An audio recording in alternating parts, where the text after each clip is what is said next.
नमस्कार दोस्तों, RTG study में आपका स्वागत है।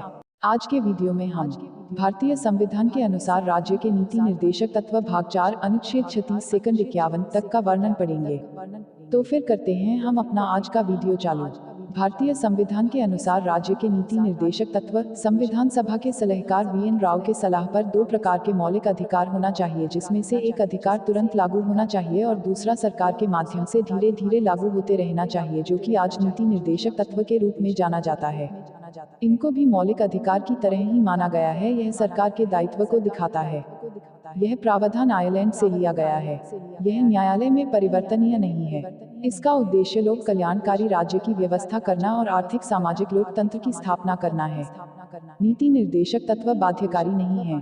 इसका मतलब यह है कि यदि राज्य इन्हें लागू करने में असफल रहता है तो कोई भी इसके विरुद्ध न्यायालय नहीं जा सकता है। नीति निर्देशक तत्वों की स्वीकृति राजनीतिक, जो कि संवैधानिक और नैतिक दायित्वों पर आधारित है, यह प्रस्तावना के उद्देश्य की पूर्ति करता है और सरकार को मार्गदर्शन देता है। अनुच्छेद को 3 भाग में बांटा गया है। यह 3 विचारधारा से जुड़ी हुई है, जो कि गांधीवादी, सामाजिक, उदारवादी। इसका मूल्यांकन जनता करती है। अनुच्छेद 36 राज्य की परिभाषा। इसमें बताया गया है कि नीति निर्देशक तत्व के अनुसार राज्य क्या है। राज्य का वही अर्थ है जो भाग 3 में है। अनुच्छेद 37 इसमें बताया गया है कि यह न्यायालय में परिवर्तनीय नहीं है, पर विधि बनाने में इन तत्वों को लागू करना राज्य का कर्तव्य होगा।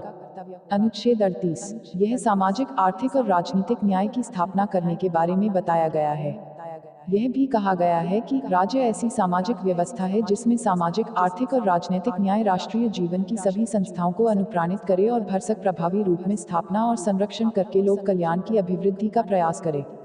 अनुच्छेद 39 इसमें सरकार ऐसे व्यवस्था करे कि सभी के पास संसाधन का वितरण हो और समान वेतन मिले। पुरुष और स्त्री को समान वेतन मिले।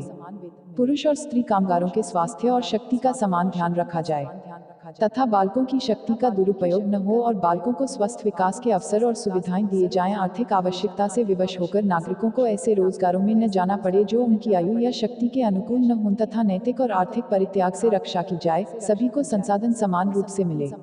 समुदाय के भौतिक संसाधनों का स्वामित्व और नियंत्रण इस प्रकार बनता हो जिससे सामूहिक हित का सर्वोत्तम रूप से साधन हो सके।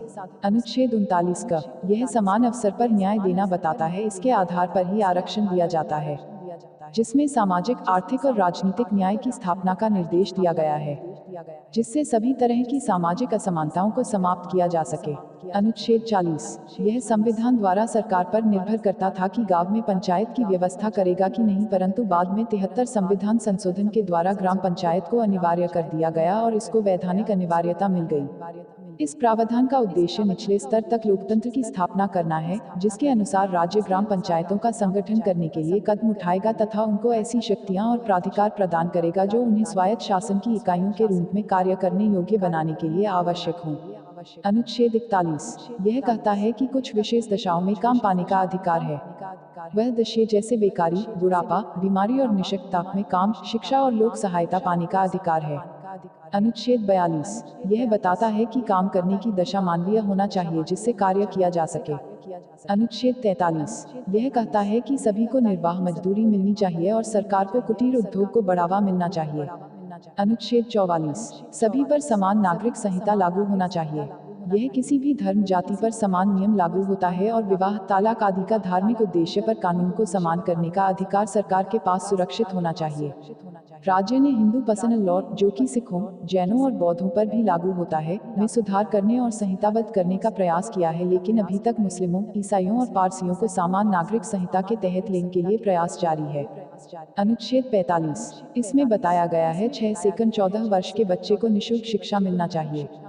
यह अब मौलिक अधिकार में परिवर्तनीय कराया गया और 6 से कम आयु के बच्चों को शिक्षा और भरण पोषण का अधिकार की व्यवस्था सरकार द्वारा कराई जाएगी। सभी बालकों को 6 वर्ष की आयु पूरी होने तक प्रारंभिक बचपन की देखभाल और शिक्षा देने के लिए उपबंध करने का प्रयास करेगा। पोषाहार स्तर और जीवन स्तर में सुधार करना आदि शामिल है। यह 46 सेकंडवें संविधान संशोधन द्वारा किया गया। अनुच्छेद 46 इसमें अनुसूचित जाति जनजाति के लिए शिक्षा, आर्थिक व्यवस्था और न्याय के लिए व्यवस्था का प्रावधान किया गया है। सरकार अनुसूचित जातियों और अनुसूचित जनजातियों के शिक्षा और अर्थ संबंधी हितों की विशेष सावधानी से अभिवृद्धि करेगा और सामाजिक अन्याय और सभी प्रकार के शोषण से उसकी संरक्षा करेगा। अनुच्छेद 47। इसमें सरकार द्वारा मध्य निदेश का दायित्व दिया गया है, जैसे बिहार में नशीले पदार्थ को बंद कराया जा सकता है और सरकार इस पर उचित निर्णय ले सकते हैं। राज्य अपने लोगों के पोषाहार स्तर और जीवन स्तर को ऊंचा करने और लोक स्वास्थ्य के सुधार को अपने प्राथमिक कर्तव्यों में मानेगा और राज्य विशिष्टया मादक पेयों और स्वास्थ्य के लिए हानिकर औषधियों के औषधीय प्रयोजनों से भिन्न उपभोग का प्रतिषेध करने का प्रयास करेगा। अनुच्छेद 48। इसमें बताया गया है कि कृषि और पशुपालन के संवर्धन और दुधारू पशु का विकास करना आता है। अनुच्छेद 48। यह 42वें संविधान संशोधन के अनुसार पर्यावरण सुरक्षा, पेड़ पौधा लगाना, पर्यावरण संरक्षण आदि आता है। अनुच्छेद 49। राष्ट्रीय के क्षेत्र का संरक्षण करना है, जो पुरातन धरोहर है उनका संरक्षण करना चाहिए। अनुच्छेद 50। इसमें कार्यपालिका और न्यायपालिका का विभाजन कर देना शामिल होता है। दोनों को अलग अलग कार्य करना चाहिए। अनुच्छेद 51। यह अंतर्राष्ट्रीय शांति, सुरक्षा और विकास का विस्तार करना शामिल है। अगर आपको हमारी आज की यह वीडियो पसंद आई हो तो हमारे चैनल को सब्सक्राइब और वीडियो को लाइक जरूर कर दीजिएगा।